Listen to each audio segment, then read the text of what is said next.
دوستو اللہ تعالیٰ انسان کی توبہ کو قبول کرتا ہے۔ جو شخص توبہ کرتا ہے اللہ تعالیٰ اس کی توبہ کو قبول کر لیتا ہے اور توبہ کی برکت سے اسے جنت بھی عطا فرما دیتا ہے، اور توبہ کی برکت سے ہی انسان کو اللہ تعالیٰ ولی بھی بنا دیتا ہے اور ہدایت بھی عطا فرماتا ہے۔ دوستو ہم آپ کو ایسے ہی توبہ کا واقعہ سناتے ہیں جس کو سن کر کے آپ کا دل جھوم جائے گا۔ دوستو بنی اسرائیل میں ایک بہت زیادہ حسین و جمیل اور خوبصورت عورت تھی جو بدکار عورت تھی اور پورے علاقے میں فیمس تھی اپنی خوبصورتی کو لے کر کے اور اپنی بدکاریوں کو لے کر کے کہ پورے علاقے کا کوئی بھی ایسا امیر ترین شخص نہ ہوگا جو اس کے پاس نہ جاتا ہو، کیونکہ وہ جنا کاری کے بہت زیادہ پیسے لیا کرتی تھی، جس کے چلتے جو بڑے بڑے امیر لوگ تھے صرف وہی اس کے پاس جایا کرتے تھے۔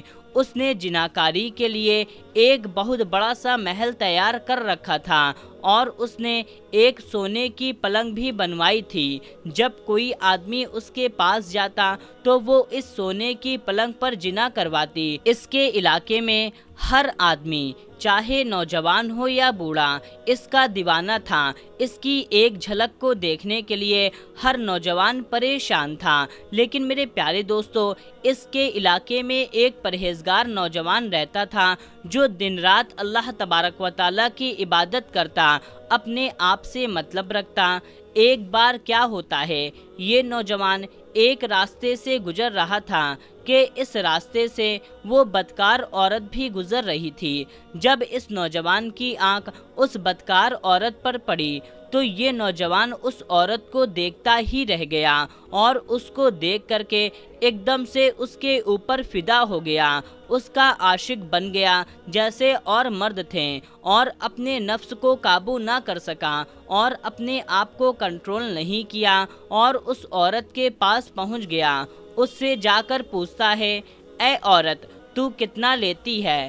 اس عورت نے اپنی قیمت بتائی۔ اس کے بعد وہ نوجوان بھاگتا ہوا اپنے گھر آیا اور اپنے آپ کو کمرے میں بند کر لیا اور اللہ تعالیٰ کی عبادت کرنے لگا۔ نماز پڑھتا، عبادت کرتا، لیکن اس کا دل نہ نماز میں لگتا اور نہ ہی عبادت میں لگ رہا تھا، بلکہ اس کو صرف اور صرف اس عورت کا ہی خیال آ رہا تھا۔ وہ اپنے آپ کو طرح طرح کی سزا بھی دیتا، لیکن اس کے باوجود بھی اس کا ذہن اس عورت پر ٹکا تھا۔ پھر اس نے کیا کیا، جو اس کے پاس میں جمع پونجی بچی ہوئی تھی ساری جمع پونجی اکٹھا کری اور گھر کا کچھ سامان بیچ دیا۔ جب اس کے پاس پیسے اکٹھا ہو گئے تو وہ فوراً اس بدکار عورت کے محل پہنچ گیا اور اس نے وہ رقم اس عورت کو لے جا کر کے دے دی۔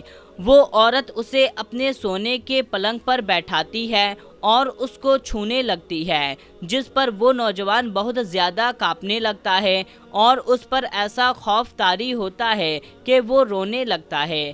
یہ دیکھ کر کے وہ عورت کہنے لگتی ہے، اے نوجوان اتنا کانپتے اور روتے کیوں ہو؟ اس پر وہ نوجوان کہنے لگا، میں نے اتنے سال اللہ تعالیٰ کی عبادت کری، اتنے سال اللہ کو راضی کرنے میں لگا دیے، اور ایک پل کے لیے میں یہاں پر اپنی تمام نیکیاں برباد کرنے کے لیے آ گیا اور پورے علاقے میں ہر کوئی مجھے پرہیزگار سمجھتا ہے۔ اگر میں نے ہی ایسا کام کر دیا تو کل قیامت کے دن اللہ تبارک و تعالیٰ کو کیا منہ دکھاؤں گا؟ جس پر وہ عورت کہتی ہے، یہاں پر تم کو کوئی نہیں دیکھ رہا، تم میرے ساتھ اپنا کام کرو۔ جس پر وہ نوجوان کہتا ہے، کوئی دیکھے یا نہ دیکھے میرا رب تو دیکھ رہا ہے نا، جب میں حشر کے دن اس کے سامنے کھڑا ہوں گا تو اس کو کیا جواب دوں گا، جو ہر چھپی بات کو بھی جانتا ہے اور وہ مجھ کو اس حال میں دیکھ رہا ہے۔ یہ کہہ کر کے وہ نوجوان اور بھی زیادہ رونے لگا اور کہتا ہے، اے عورت مجھے چھوڑ دے، مجھے جانے دے، میں تجھے جو رقم دی ہے وہ تو اپنے پاس رکھ لے۔ یہ سن کر کے وہ عورت کہتی ہے، چل جا نکل یہاں سے۔ پھر وہ نوجوان روتا ہوا اپنے گھر پہنچ جاتا ہے۔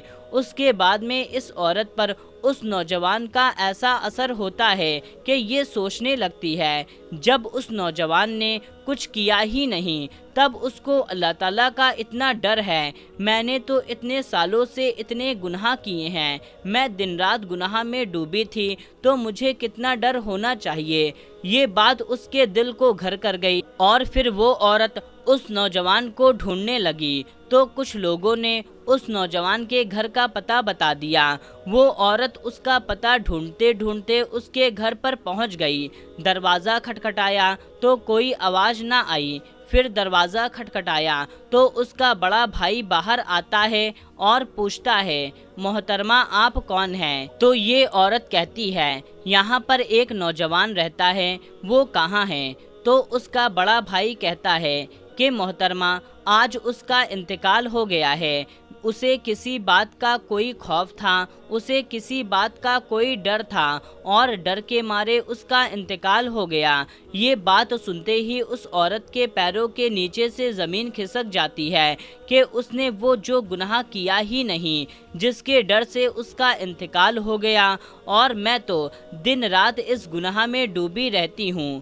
فوراً وہ اللہ تبارک و تعالیٰ سے توبہ کرتی ہے، معافی مانگتی ہے، اور اپنے سونے کے پلنگ اور محل کو بیچ کر کے اس کی رقم خیرات کر دیتی ہے، اور پھر اس نوجوان کے بڑے بھائی سے شادی کر لیتی ہے۔